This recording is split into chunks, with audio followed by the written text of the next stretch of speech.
लड़की और चंद्रमा। चकची जाति की लोक कथा। चुकची जाति में कभी एक आदमी रहता था जिसकी सिर्फ एक ही संतान, इकलौती बेटी थी।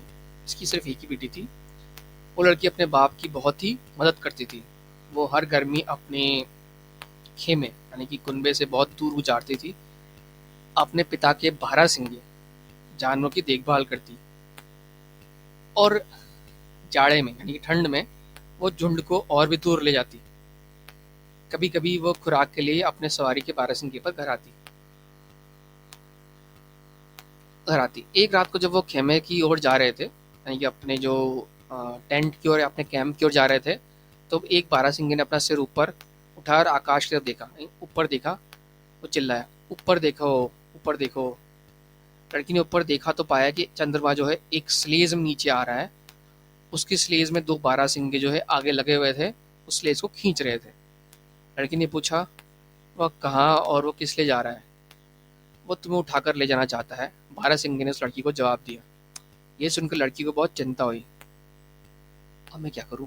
बहुत पॉसिबल है कि वो मुझे अपने साथ उठाकर ले जाए। वो लड़की चिल्लाई। बारहसिंगे ने कुछ भी जवाब नहीं दिया। उसने अपनी जो बॉडी है उससे बर्फ हटाने लगा और इस तरह से उसने एक गड्ढा बना लिया। उसने अपने जो है सींग से अपने पाँव से बर्फ हटाने लगा और कहा कि जल्दी करो, इस गड्ढे में छिप जाओ। उसने लड़की को छुपा दिया। लड़की गड्ढे में जा बैठी और बारहसिंगा उसके ऊपर बर्फ जमाने लगा। कुछ ही देर में लड़की गायब होगी और वहाँ बर्फ का टीला ही बाकी रह गया, जो ये जाहिर था कि लड़की कहाँ छिपी है। ठीक है। चंद्रमा जो है आकाश से नीचे आया, ऊपर से नीचे आया। उसने अपने बारहसिंगे रोके और स्लेज से उतरा। उसने अपने इधर उधर सब जगह देखा और लड़की की तलाश की, लेकिन वो उसे नहीं दिखी। चंद्रमा बर्फ के टीले के पास भी गया। उसने उस टीले को भी देखा, लेकिन ये पता नहीं कर सका कि वह क्या है। बड़ी अजीब बात है, चंद्रमा ने कहा बड़ी अजीब बात है, जाने कहाँ लड़की गायब होगी। वह तो मुझे अभी दिखाई नहीं दे रही। अच्छा, अब मैं जाता हूँ और कुछ देर बाद फिर नीचे आऊँगा, तब मैं उसे ज़रूर खोज लूँगा और अपने साथ ले जाऊँगा। ऐसा सोचकर उसने अपनी स्लेज में दोबारा बैठा और उसके बारहसिंगे उसे वापस आकाश में उड़ा के ले गए। उसके जाते ही बारहसिंगे ने बर्फ हटा दी और वह लड़की गड्ढे से बाहर निकल आई। लड़की बोली, हमें जल्दी ही खेमे में, हमारे कैंप में पहुंच जाना चाहिए, वरना चंद्रमा मुझे फिर से देख लेगा और नीचे आ जाएगा। दूसरी बार मैं उससे छिप नहीं पाऊंगी। और स्लीज पर सवार हुई और बारहसिंगा जो है उसका हवा से बातें करने लगा। वो बहुत जल्दी ही अपने खेमे में यानी अपने कैंप में पहुंच गए। लड़की अपने पिता के खेमे में अपने कैंप में भाग गई, अपने पिता के टेंट में चली गई। मगर उसके पिताजी वहाँ नहीं थे। अब लड़की सोचे पड़ गई कि उसकी मदद कौन करेगा। बारहसिंगा बोला, तुम्हें छिप जाना चाहिए क्योंकि चंद्रमा हमारा पीछा कर रहा होगा। लड़की ने बोला कि मैं छिपूं कहाँ, लेकिन वो मेरा पीछा कर रहा है तो। बारहसिंगा बोला, मैं तुम्हें बड़े से पत्थर में बदल दूं कैसा रहेगा? लड़की बोली, नहीं, इससे कोई फायदा नहीं होगा, चंद्रमा को पता लग जाएगा। लेकिन अगर हथौड़े में बदल दूं? लड़की ने कहा, नहीं, ये भी ठीक नहीं रहेगा। बांस? नहीं। दरवाजे पर लटकने वाली खाल का एक बाल? नहीं नहीं। लड़की ने कहा, नहीं, उससे कोई फायदा नहीं होगा, चंद्रमा को पता लग जाएगा। तो बारहसिंह ने कहा, तब क्या बनाओ तुम्हें? हाँ, ये ठीक है, चिराग बना दो तुम्हें एक चिराग बना दो। लड़की बोले, ठीक है, ये ठीक रहेगा, तुम्हें चिराग बना दो। तो बारहसिंह ने लड़की को बोला, तो तुम झुक जाओ। लड़की झुक गई। बारहसिंह ने जमीन पर अपना सींग मारा और लड़की चिराग बन गई। उसकी तेज रोशनी से पूरा जो कैंप है वो जगमग हो गया। वो लाइट, उस पर अच्छी खासी लाइट होगी, रोशनी होगी। इस बीच चंद्रमा जो है लड़की के बारहसिंगों के बीच उसकी खोज करता रहा, वो कर रहा था। वो तेजी से कैंप की ओर आया। उसने अपने जो बारहसिंगे उनको एक खंभे के साथ बांधा और टेंट के अंदर गया और फिर से लड़की की तलाश करने लगा। उसने सभी जगह देखा, मगर वो उसे कहीं नहीं मिली। उसने फिर लड़की को टेंट के जो डंडे होते हैं उनके बीच खोजा, हर बर्तन को देखा, हर बाल, बिस्तर के नीचे की हर लकड़ी, फर्श की मिट्टी के हर कोने को ध्यान से देखा, लेकिन लड़की कहीं नहीं मिली। जहाँ तक चिराग की बात है, चंद्रमा को दिखाई दिया ही नहीं। बेशक चिराग जो बहुत ही चमकीला था, बहुत चमक रहा था, लेकिन चंद्रमा की रोशनी भी उतनी ही बात है। अजीब बात है, चंद्रमा बोला, कहाँ चली गई वो? मुझे फिर से ऊपर आकाश में जाना पड़ेगा। वह खेमे से बाहर गया और बारहसिंगा को खोलने लगा। वो अपनी स्लेज पर सवार हो गया और जाने वाला था कि लड़की दरवाजे पर लटकते बाल के पर्दे के पास आई और कमर तक बाहर झुककर जोर से हंसी और उससे पुकारते हुए चंद्रमा से कहा, ये रही मैं, ये रही मैं।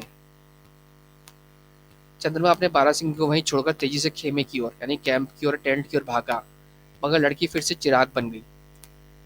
चंद्रमा उसकी खोज करने लगा। उसने हर चीज को देखा, हर छोटी मोटी चीज को देखा, लेकिन उसे लड़की कहीं नहीं मिली। बड़ी अजीब बात है, कहाँ चली गई वे, कहाँ गायब हो गई? लगता है मुझे इस लड़की के बगैर ही लौटना पड़ेगा। मगर जैसे ही वो खेमे से बाहर आया, यानी टेंट से बाहर आया, उसने अपने बारहसिंगे खोलना शुरू किया। वैसे ही लड़की ने पर्दे से बाहर झाँका और कहा, ये रही मैं, यह रही मैं। चंद्रमा भागकर खेमे में गया, टेंट में गया और फिर से उसे ढूंढने लगा। उसने बहुत देर तक तलाश की, सोच सर्च की इधर उधर, लेकिन हर चीज को उसे पलट के देखा भी सही, लेकिन लड़की उसे कहीं नहीं मिली। वह खोज कर बहुत थक गया, बहुत वीक हो गया, बहुत कमजोर हो गया। टांगे हिलाते हुए या अपनी हाथ को ऊपर करते हुए उसे बहुत तकलीफ हो रही थी, बहुत दर्द हो रहा था। लड़की अब उसे डरती नहीं थी, उसे डरती नहीं थी। उसने वो अपनी असली शक्ल में सामने आ गई। उसने टेंट से बाहर निकलकर उसे चंद्रमा को नीचे गिरा दिया और रस्सी से उसके चंद्रमा के हाथ पैर बांध दिए। चंद्रमा दर्द से करा उठा। मैं जानता हूँ कि तुम मेरी जान ले लोगी, तो तुम मुझे मारे डालो। ठीक है, मेरे साथ ऐसा ही होना चाहिए, यह मेरा ही अपनी ही गलती है। मैं तुम्हें धरती से उठाकर ले जाना चाहता था, मगर मरने से पहले मुझे खालों से ढक दो, मुझे अपना तन गरमा लेने दो, मैं बिल्कुल ठंड से ठिठुर गया हूँ। लड़की को बड़ी हैरानी हुई। तुम ठिठुर गई हो? तुम तो खुले में घूमती हो, बेघर हो, तुम्हारा तो कोई कैंप भी नहीं है, तुम खुले में रहते हो, तुम वहीं रहना चाहिए, तुम्हें बालों की खालो क्या करना है? तब चंद्रमा लड़की के सामने गिड़गिड़ाने लगा और कहा, चूंकि मैं बेघर हूँ और मेरी किस्मत में सदा ही ऐसे ही रहना लिखा है, इसलिए तुम मुझे आकाश में घूमने के लिए आज़ाद कर दो। मैं तुम्हारे लोगों के लिए हमेशा ही अच्छा होऊंगा, उन्हें खुशी दूंगा, खुश रहूंगा। तुम मुझे आज़ाद कर दो और मैं तुम्हारे लोगों के लिए एक रोशनी बन जाऊंगा और टुंड्रा में उन्हें राह दिखाऊंगा। तुम मुझे आज़ाद कर दो, मैं रात को दिन में बदल दूंगा। मुझे आज़ाद कर दो, मैं तुम्हारे लोगों के लिए साल भर का हिसाब बन जाऊंगा। शुरू में बूढ़े सांड का चांद बनूंगा, फिर बच्चों के जन्म का, फिर जल का, फिर पत्तों का, उसका गर्माहट का, फिर झड़ने का, फिर जंगली बारहसिंगों के प्यार का, फिर पहली सर्दी का, फर्स्ट विंटर का, उसके बाद छूटे हुए दिनों का चांद बन जाऊंगा। अगर मैं तुम्हें आज़ाद कर दूं, तुम फिर से ताकतवर हो जाने और अपने हाथ पैरों की शक्ति लौटाने पर तुम मुझे उठाकर ले जाने के लिए आकाश से नीचे तो नहीं उतरोगे? लड़की ने पूछा, भाई मैं तुम्हें छोड़ दूं, तुम मुझे उठा के ले जाओगे? थोड़े दिन टाइम बाद तुम फिर ताकतवर बन जाओगे। ओ नहीं, कभी नहीं, चंद्रमा ने कहा। मैं तो तुम्हारा रास्ता ही भूल जाने की कोशिश करूंगा। तुम मुझसे कहीं अधिक समझदार हो। मैं फिर से आकाश से नीचे नहीं आऊंगा। तुम सिर्फ मुझे आज़ाद कर दो और मैं धरती और आकाश को जगमग कर दूंगा। इस तरह लड़की ने चंद्रमा को आज़ाद कर दिया। इस तरह से लड़की ने चंद्रमा को आज़ाद कर दिया। वह आकाश में ऊपर उठा और धरती उसकी रोशनी में नहा गई। उसके बाद से आज तक जो धरती चंद्रमा की रोशनी में हर रात को नहाती है। लड़की और चंद्रमा, चकची जाति की लोक कथा।